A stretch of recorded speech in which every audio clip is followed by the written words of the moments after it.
I also like that you touched on keep going, in spite of your shortcomings. I thought that was profound. Our shortcomings get in the way. We fellowship with our shortcomings more than we fellowship with God. You know, Mhm. and we have to be very careful not to fellowship with our shortcomings.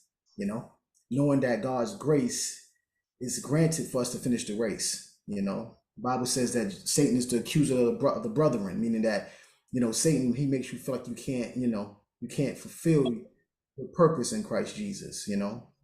Makes you, he constantly runs that guilt trip on you to make you feel like you're unworthy. Of course we are unworthy. That's why Christ laid his life down for us and died for us, because none of us on this call were worthy. So Amen. we want to make sure that we're not having pity parties with ourselves, that we get up and we keep going and finish this race. The race is not given to the swift, and it's not given to the strong, but those who endure it to the end. We only keep our studies about an hour, so we're almost done.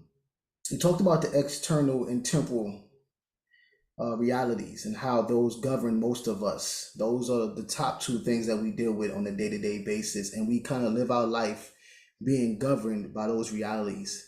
And when you get saved, you can't let those realities govern us.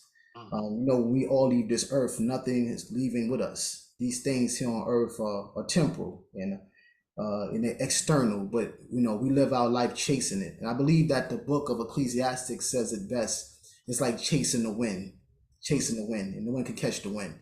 We don't want to have our life caught up in what the world is teaching us. I see people chasing the wind every day, chasing things that can't keep them, satisfy them.